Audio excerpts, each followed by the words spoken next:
Hello, folks. How's everyone doing? You feeling good? You got a couple fingers of whiskey ready to go? Mine are neat, but I also take it on the rocks. And I'm ready to join Kat in telling you about a goddamn horrific fucking murder of a family. But to give you a nice lead-in, I'm going to name a few things and just think to yourself what these might have in common. Emo preteens, werewolves, Canada, a town called Medicine Hat, and natural-born killers.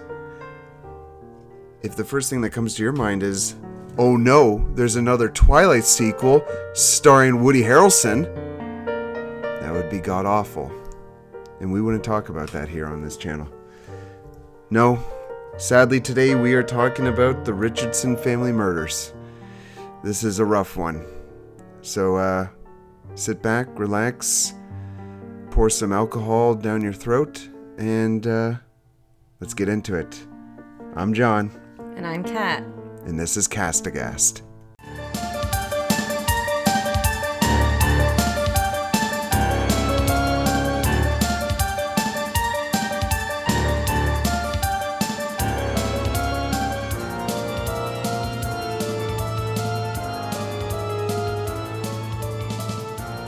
What do you think of that intro? I think it'll be pretty good when we finally record it.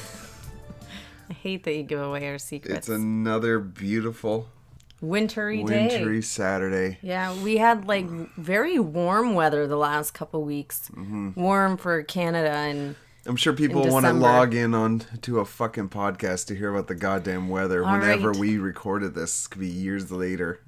Well, then let's get to it. All right, we're going to get to it. Let's get to the blood and guts. Let's get to the murder and the shit. Oh, we also have a disclaimer for you folks. This isn't a comedy podcast, but we don't take things too seriously here either. So we are talking about true crime. There are dead bodies, there's victims, there's murderers. We like to make fun of the murderers. We like to make fun of how stupid they are and where they're from. And sometimes their families as well. We try not to make fun of the victims as best we can. If we do, we try and edit that shit out. But just so you know, if you don't think people should make smarmy comments about fucking murderers, then that's fine. That's fine. Go away then. The rest of you, please enjoy and have a drink with us. Cheers. We are staying home today in good old Canada with this case. Yeah, we're staying home. Yeah. Not due to lockdown orders. That's going to come a little bit later. Yeah, stay tuned for that. Okay, so we are going to be talking about Jasmine Richardson. That's a name you don't hear often, is Jasmine. Yeah. So 11-year-old Jasmine Richardson was an honor roll student at her Catholic school. She was described as a wholesome girl with a sweet smile. Her parents, Mark and Deborah Richardson, moved the family from Calgary to Medicine Hat, Alberta. From Calgary Medicine Hat? Yep. That's the name of the place. Yeah, you've never heard of Medicine Hat in Alberta? No. Oh, it's very well known. Is it? Yeah. Really? I've never heard. Are there like garments? I don't know. Like holistic tie. I'm going to Mining Boot. That's my favorite town. I prefer proctology underwear. So that medicine. What I want to see like the town crest. Yes. Well, Google it. God, there's no talking to you. Just talk. Just fucking go with this. Go. So that was in 2003, and they were seen as a quiet and loving family. However, her family did start to see a shift in 11-year-old Jasmine. She adopted the goth trend and began dressing in black, fishnet stockings, and heavy dark makeup. Sounds like she's on her way to OnlyFans and Suicide Girls. I have to admit, I did the whole goth thing too. I didn't do the fishnet stockings, and thankfully it was brief. I think it came before my rave girl period. Did you shave part of your head too? I did, but that was more recently. I did that about just 2 years ago. What colors did you dye your hair? I've done red and blonde, and anyways. So thankfully my goth phase was brief, but I did do it. So she started chasing after men that wouldn't have any father really jumping for joy if they knew. She would meet these men at typical goth hangouts, like grunge concerts, shows, and on goth social networks.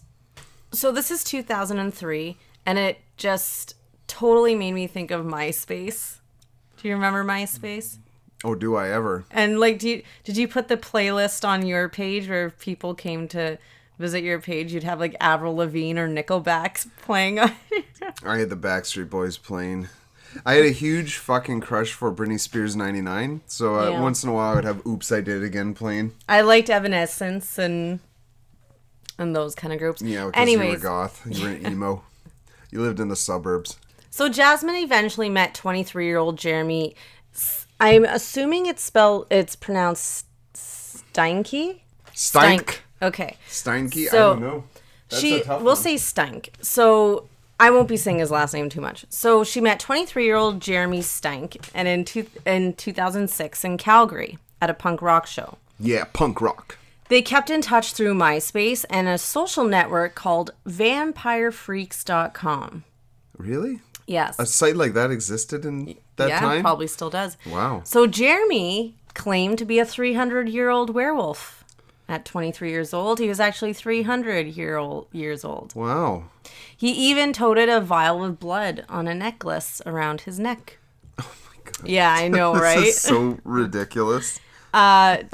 Jasmine's Vampire Freaks handle was Runaway Devil, and she claimed she was 15, but she was 11. Oh. Yeah. So he's claiming he's 400 years old. Yeah. And 300. 300 years old. And she's claiming that she's 15 years old. His handle was Soul Eater. Oh, God. The images on this site must be pretty fucking crazy. We'll post them on our social media. They're as grainy as a 2003 MySpace profile picture, but... You'll still end up on a list somewhere if you get on there. For sure. So when Jeremy was growing up, he was severely bullied and abused. People gave him the nickname Jeremy Stinky. Oh, that's awfully creative. Oh, well, it's children, right? Jeremy's biological father left when he was just 2 years old, and this caused his mother to become an alcoholic. Why did he leave? Like, because of the smell? Oh, you're so funny. His eventual stepfather was extremely abusive as well and would beat Jeremy and his other siblings. What's with step-parents and being abusive? I know. Well, the mother was no peach either. A psychiatrist once mentioned that they believed Jeremy was on the fetal alcohol syndrome spectrum. So it was not a healthy upbringing that Jeremy had. No. And we can joke about this whole werewolf thing, but I feel it was very likely some sort of alter ego he adopted as like a coping mechanism. You know, when I pretend that I'm a werewolf, I'm usually playing Skyrim. I know, and I'm a vampire. Yeah. I'm a vampire. And now we're married in real life. And we both grew up in the suburbs. Yes. But I'm not allowed to be emo because I have blonde hair. So but I'm a brunette and I can be. Yeah, and that's my cross to bear. So Jasmine's parents eventually caught wind of this blossoming romance by monitoring her web chats and internet use, which in 2003, I totally get. I remember being a kid, and it's not like today where everyone has pretty much a computer in the palm of their hand. In my family, we had one computer. It was like the family computer, and it was set up in a little desk in the corner of our dining room. You know, it's funny.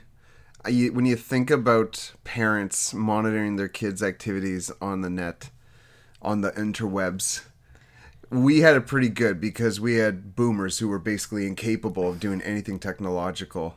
Mm-hmm. Right? So it sucked. We had one computer, so you couldn't just hop on and jerk off whenever you wanted to. You're disgusting. But I remember my parents, they put on this rudimentary firewall. I couldn't get on those early porn sites, and literally I could get around it by just going into Ask Jeeves and searching for Bikini Beach or some shit. I remember Ask Jeeves. It's so hilarious. Now, I feel bad for the little Zoomers now, because they're overly sensitive and they can't go out and date anyone because of a pandemic. Yeah. So all they got is porn, and these poor kids, they got Gen X parents who are a little bit better with technology. No. Yeah. And there's no way they're getting to see anything. Yeah. Except they probably all have cell phones, so they got to deal with a smaller screen. Yeah. So after discovering their conversations, they grounded her. But Jasmine did what a lot of kids do, and she went behind her parents' back. They continued to speak to each other and would sneak out to see each other when they could. Mark and Deborah came across a particular love note that Jeremy had emailed Jasmine one day that said, "You are a sight for sore eyes, and I miss you more than killing people. Can we get together and kill people together?" End quote. Oh, that's a confusing note. Like, why was his eyes sore? That was all they needed to see. They took away the computer and they enrolled the family in family counseling, which I think was like a really responsible thing to do. Wow. Jeremy was very angry at Jasmine's parents for coming between them and would blog his frustrations online. Oh, God. Blogging. Blogging. Dear Christ. And livejournal.com. I did that too. One particular entry Jeremy blogged was, "My lover's rents are totally unfair. They say that they really care. They don't know what is going on. They just assume. Their throats I want to slit. Finally, there will be silence. Their blood shall be payment." That performance was inspired by my angsty teens. right? Yes, no kidding. So You know, he did have surprisingly good grammar. I edited. Oh, So a few days after that posting, Jasmine emailed Jeremy saying, I have a plan. No, go ahead. No, you go ahead. Saying, "I have a plan. It begins with me killing them and ends with me living with you." End quote. Jeez, man. Starstruck lovers. God. And still, he assumes she's 15. So this riled Jeremy up and was exactly what he wanted to hear. On April 23rd, 2006, Jeremy seemed to be in the mood for celebration. He downed a bottle of wine along with some beer and watched one of the most romantic love stories in cinematic history. Any guesses? Clockwork Orange? No, that's a good one, though. Natural Born Killers. You know what? His first mistake was the wine and then the beer. Yeah. Right? Like wine before beer. No. Have no fear. No, elk, no. Oh, maybe no, he's Yeah, right. Wine yeah. before having no... Oh, it's liquor. Yeah, isn't it? there we go. Whatever. I just like this guy is like a werewolf and he's drinking wine. Like you imagine him like in a big fur in front of a fireplace and his hand just swirling I'll a show glass of fortified wine. I'll show you a picture of him. He is nothing like that. Oh, douchebaggery. I did read in some reports, though, that he also consumed ecstasy and cocaine. Nice. During that little celebration. So he had a really like clear vision of what he wanted Yeah, to do. and a clear state of mind. Natural Born Killers. That's a good one. It is a great film. Though I would say it's a good romance, but I would prefer True Romance with Yes, with Christian Slater. And, yeah. basically anything with Christian Slater. And that was Patricia Arquette. Yeah, Patricia Arquette. And Brad Pitt in one of his very best roles. Yeah. So, after the film was done, he was preparing himself to head over to Jasmine's and execute her plan. He slipped on a ski mask, packed 2 knives, and headed over to Jasmine's. He broke into her home, entering in through the basement. Jasmine's mother, Deborah, heard the commotion and went to investigate. She was confronted by Jeremy in the basement, and he just began stabbing her without even uttering a word. Her screams woke up her husband, Mark. For fuck's sakes. And naturally, he went to go help her and see what was going on. And then Jeremy began stabbing Mark. Mark did attempt to gouge at Jeremy's eyes, but sadly was overpowered and eventually succumbed to his wounds. Shit. Before passing, he managed to ask Jeremy why, and Jeremy stated that it is their daughter that he wants. Deborah was stabbed a total of 12 times, one of these wounds being a 12-centimeter deep cut into her heart. Holy fuck. Yeah. And Mark was stabbed 24 times. Oh, he really hated the dad. Jasmine Richardson also had an 8-year-old brother, Tyler Jacob. Oh god, don't tell me this shit. Tyler Jacob, hearing this commotion, was absolutely terrified. He was hiding under his covers with a Star Wars lightsaber for protection. Oh god. While hiding, he saw Jasmine standing in the doorway. And I'm sure, I'm just speaking for myself here, he likely felt a relief when he saw her, but sadly that was short-lived. At first, she attempted to suffocate Tyler, whispering to him to go to sleep. When that failed, she began attacking Tyler with a knife, stabbing him in the chest. Jeremy eventually came in and slit his throat, killing 8-year-old Tyler Jacob. Jesus fucking Christ. So after that, Jasmine and Jeremy took off from the scene, stopped for some food, then headed to a party where witnesses said they were kissing passionately. The next day, April 24th at 1 p.m., when a neighborhood friend of Tyler's went to call on him, he noticed bodies through the basement window. He ran home to tell his parents and they called authorities. When they arrived, they discovered Mark and Deborah Richardson in the basement and 8-year-old Tyler Jacob in his bed. The scene was horrific. Blood soaked the floor underneath Mark and Deborah, and blood splatter was layered on the walls. Little Tyler's bed was also blood-soaked, and there was blood-spattered toys all around him. Oh, my God. When examining the crime scene, they noticed a family portrait with Jasmine in it. And they immediately sent out an Amber Alert, fearing this may have been an abduction that someone left with her. Do we have Amber Alert back then? Yeah. Did 2003? Yeah. Oh. Yeah. However, not long after the investigation started, they came across Jasmine's notes in her room and in her locker. They knew now they were no longer looking for another victim, but instead a prime suspect. Bum, bum, bum. Special Victims Unit.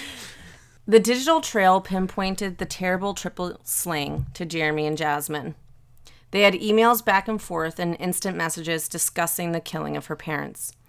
Jasmine and Jeremy were arrested the next day in Leader, Saskatchewan, almost 130 kilometers from where Jasmine and her family lived. They spotted Jeremy's truck and made the arrest. A few weeks later, a friend of Jeremy's was also arrested, Casey Lancaster, for helping Jeremy dispose of evidence and accessory to murder. Really? Idiot. I know. And I believe she was 19. In 2007, Jasmine's trial started. She's now 14. So still not as old as she told Jeremy that she was. Due to her age, she was only referred to as JR when this was being covered in the media. During her trial, when questioned why she did this, she said, quote, "She just loved him so much and thought this would bring them closer," end quote. What a fucking imbecile. She also said when they would talk about the killings, she just thought they were joking. Oh, yeah. Yeah. She had a pretty horrific, comic style drawing. Like, I'll obviously post on our social media, but, like, it was, like, a cartoon play-by-play of murdering. Yeah. She did admit in court that Tyler Jacob did plead for his life. She admitted other gruesome details that I just chose to leave out. I didn't feel it was worth mentioning. Well, it's not, of course it's worth mentioning, but it's horrific what happened to Tyler, and I just don't want to... This is horrific to begin with. Yes. Yes, exactly. You know it's pretty bad when we censor it. Mm-hmm. Like when we're not going to talk about it. That was my thought as well, yeah. In November of 2007, Jasmine Richardson was sentenced to the maximum that she could receive for her age. 10 years. Fuck off. 10 years for killing her fucking 8-year-old brother? Like, fuck that. It gets even better. So she was credited 18 months of jail that she spent prior to the trial. So that was it for jail time. She then had to serve 4 years in a psychiatric facility. And then the remaining 4, she got to spend under conditional supervision within the community, which just means they're allowed to go out and work and live and only have to be under supervision at nighttime and on the weekends. That's fucking ridiculous. Yeah. So in May of 2016, she was officially a free woman. Fuck that. Yeah, I think she's around 25 or 26 years old now. And there are mixed feelings about her being out. Some believe she should be in prison forever, while others believe that she should get the second chance. I don't know. Do I think she was immature and didn't understand the severity of what happened? Yes. Do I think she should be in prison forever? No. However, I do believe 10 years was far too lenient of a sentence. And it wasn't even 10 years of juvenile detention. It was 18 months in juvenile detention, then 4 years in a psychiatric facility, and then 4 years under the supervision of the community. I don't know. Like, I'm really torn. I see your point because of her being so young. Mm-hmm. But not every fucking 11-year-old kills their fucking 8-year-old brother. I'm like, sure she is pure fucking evil. Yeah. Away for life. Yeah. So Jeremy, on the other hand, was sentenced to 3 life sentences. Good. 1 for each murder, and is eligible for parole in 25 years. So from 2007, 25 years from then. Casey Lancaster, her accessory to murder charges were dropped, and she pled guilty to obstruction and received 1-year house arrest as part of her plea bargain. We didn't touch too much on her, but based on what you said, there's very little of her out there. It just sounds like she just made a stupid Yeah, fucking... absolutely. Like how one makes a dumb decision, like helping someone bury fucking weapons. Yeah, or get rid of evidence. But she was 19, and we know that people are imbeciles when they're We young. don't know if she somehow maybe felt fear. Yeah, maybe. For her life, so that is the story of Jasmine Richardson. It's also touted as the 300-year-old werewolf murder. That's really lazy. Yeah, I know. Like, who fucking came up with that shit? Some lazy fucking CBC reporter. Ridiculous. But and so she's just out living her best life. I do know when she was released, the judge, which I don't know, was she rehabilitated? Very likely, or she wouldn't have been released. But the judge actually said your parents and brother would be proud of you, which I think was not the right comment. Why the fuck would he say that? It was a female judge. That's fucking stupid. Yeah, I didn't think that is the fucking dumbest thing to say. I thought that was a little off color. Like, what was the fucking context behind that? Because she had made good progress in her rehabilitation. You know what? And she got a university degree while serving her 10-year sentence. Well, who gives a fuck? A university degree. Mm-hmm. Wait, what was it in? Was it in classic studies? I'm not sure. Yeah. You know, fucking fantasy literature. Yeah. At the University of fucking Winnipeg or some shit. Anyways, yeah. Fuck her. So she's out there and she's young still. Like, can very, very much live a long, fulfilling life. Like, she got out in 2016. She was 14 in 2007. So can you imagine, like, meeting this dumb bitch, like, on eHarmony? I'm sure she's changed her name and all of that, and I'd be very surprised if she even still lives in Medicine Hat. You know, as far as I'm concerned, in regards to her rehabilitation, I think if she was truly rehabilitated, she'd fucking kill herself. Out of the extreme guilt that she killed her goddamn family. Another thing, too, is her and Jeremy exchanged letters. Oh, fuck off. And he proposes to her, and she accepts. Yeah, she's rehabilitated. We're going to get a part 2 where this goddamn demon girl goes after another family. I don't know how early on that was. They could have still very much been just recently in jail. But yeah, that did happen. So, but yeah, the story of Jasmine Richardson in Canada, our home and native land. Oh dear. Yeah. You'd think shit like this wouldn't happen in Canada. God, we have some doozies. We do. Like, we may not have, the crime rate of, like, the States or other countries, but man, when we have the psychopaths, they go big. Like the Picton farmer. Yeah. The Carla Homolka and Paul Bernardo. Mm-hmm. There's the fucking Tim Bosma.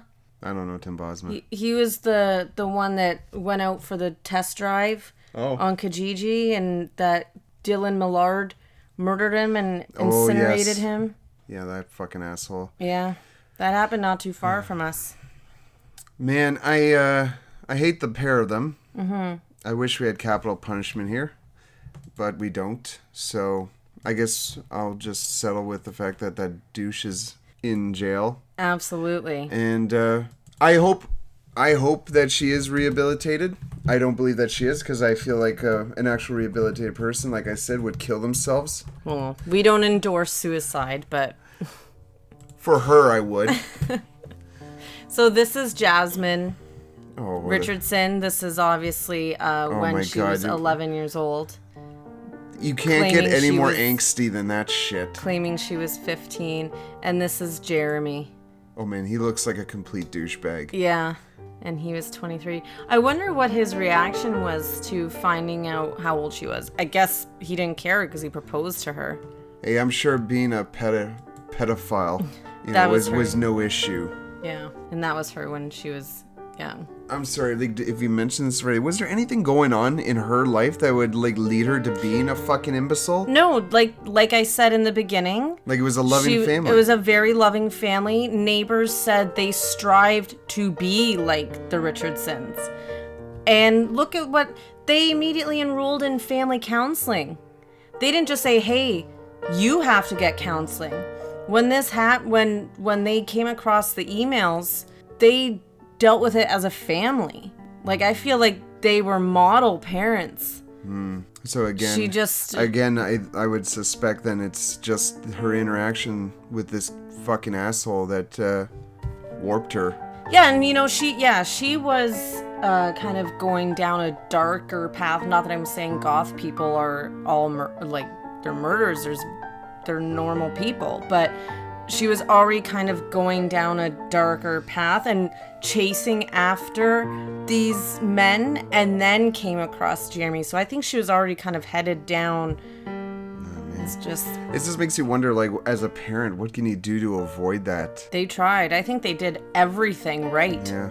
Well, I got nothing more to say. Yeah, that's it. I hate them. I hope we don't hear about her ever the fuck again. I hope no one has to suffer from her ever again. And I hope he stays in prison until he's fucking dead. Yeah, I don't know if he'll get his parole. He better not. No.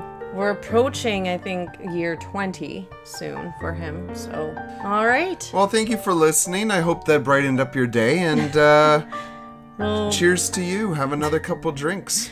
We'll be here for the next one in no time. Sounds good. Take care, folks. You can check us out on YouTube at Catam Concoction. That's CATAM CONCOCTION. And on Instagram at cast_aghast. Remember, there's a silent H.